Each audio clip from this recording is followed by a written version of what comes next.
Howdy, guys. You remember back, way back whenever I taught you how to convert grams or mass into moles, right?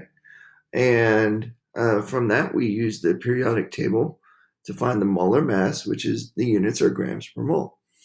So essentially, we were actually dividing by the molar mass to get this. And then I eventually taught you how to convert moles of my substance A into moles of my substance B. And so we could start with mass of A and end up with moles of B. Now, the change from here to here was to use the mole ratio, which comes from the chemical equation. And then I added on the last step where we could change from moles back into mass. And then, so again, we use the periodic table. Its units are grams per mole. But since we were actually flipping backwards from the one before, you could do the inverse right here. It doesn't really matter if it's moles over grams or grams over moles. They mean the same thing. 12 grams of carbon is 1 mole. So it doesn't matter if it's on top or if it's on bottom, right?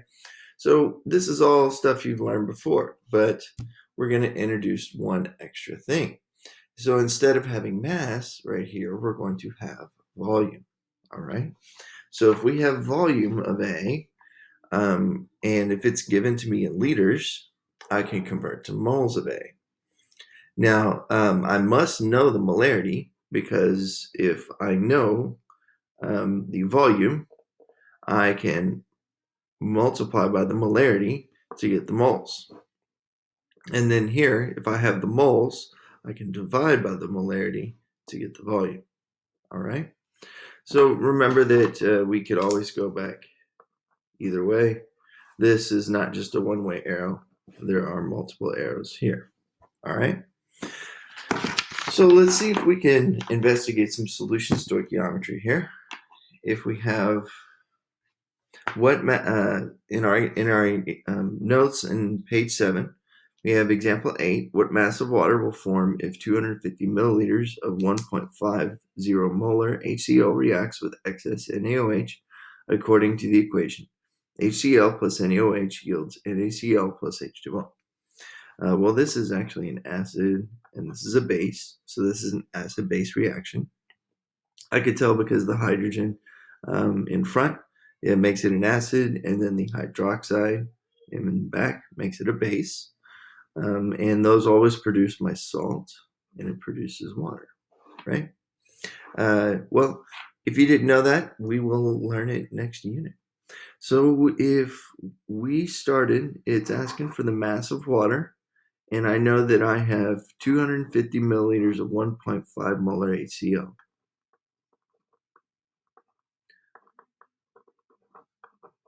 Okay, so I have 250 milliliters, 1.5 molar of HCl, and I want to know what mass of water right here. Now it says that it's with excess NaOH. That's because NaOH is another reactant right here, and it doesn't matter. It's the excess reagent. It's not the one we're going to pay attention to. And then NaCl is irrelevant. All we're doing is we're going to see how many moles is here, and then we're going to see how many moles this will produce. So what you should do is you should start with your volume first, okay? Just like I started in my box right here. You should start with your volume. Now it says it should be in liters because we're going to multiply by molarity.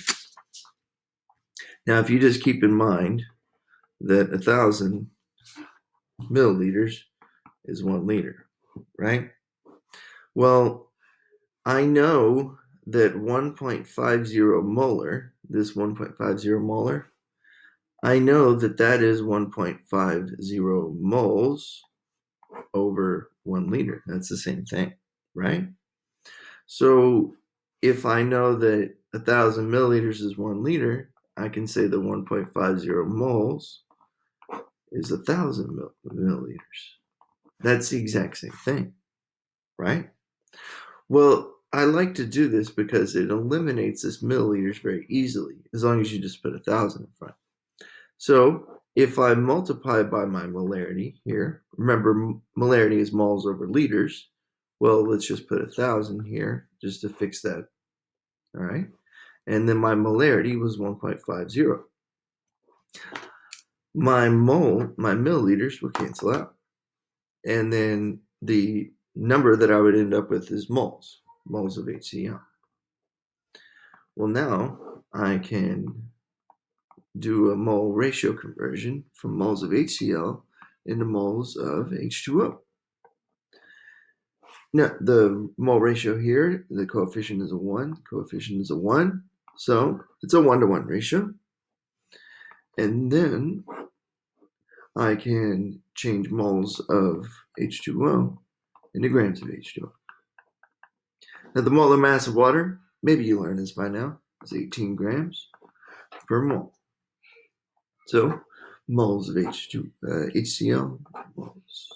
Those all cancel out. That's my final unit. The final unit should be the top right box. Awesome. Let's see what else we can cancel out. We can just get those ones out of here, but we have to take 250 times 1.5 times 18 divided by 1,000. Really, just type that into your phone calculator. It's going to be fine. You don't need a graphing calculator for this. And you will end up with 6.75 grams of H2O. Go ahead and try that in your calculator, see if you can replicate my answer. All right. Example number 9. What volume in milliliters of 2 molar NaOH is needed to neutralize 125 milliliters of 3.00 molar H2SO4 according to the equation? H2SO4 is sulfuric acid, and then NaOH is still a base. So again, look, we're getting a salt and we're getting water. It's never too early to start learning that.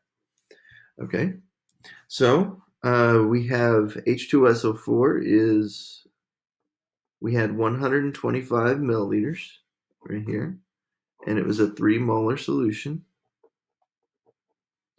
And then NaOH, we want to know the volume in milliliters, and we knew it was a 2 molar solution. All right. So we're not basically ignoring the products, but that's okay. What we'll start with is 125 milliliters of the one we know, right? Always start with what you know. You wouldn't want to start over here. This is junk. You don't want to, bit of advice, try not to start with the molarity. Always try to start with the volume. So 125 milliliters of H2SO4. And I can convert milliliters into moles of H2SO4. There are 3 moles in 1 liter, okay? And that's of H2SO4. And then I can convert moles of H2SO4 into moles of NaOH. I'm sorry if you guys can hear my son right now. All right. And so this is a mole ratio, so we'll use the coefficients in the equation. NaOH is a 2, and then this one is a 1. So the coefficient for NaOH is a 2, and this is a 1. And then I will convert moles of NaOH into milliliters. Well, how do you do that, Mr. Russell? Well, we learned that moles over liters right here. This is the molarity. Well, this is still molarity that's just upside down. All right, so you still need to make sure you put the 2 right here. Okay, 2 moles per 1,000 milliliters. All right, it's just flipped upside down. Well, this is cool because milliliters of H2SO cancels out. Moles and moles, moles. That's my unit I want, which is actually the unit I'm looking for. Hey, look, that 1 doesn't matter. 2 cancels out. And then the 1,000 cancels out. Oh, that's awesome. So 125 times 3, we can do that. That's going to be 375. And our last unit is milliliters of NaOH. Lickety split. That was easy, right? The only new thing is we're just taking the volume, multiplying by our molarity, right? And then we'll use the mole ratio like we've always been doing. And then you may have to either convert to mass like we did up here or convert to volume, all right? It just depends, all right? Just remember, this little thing is super helpful.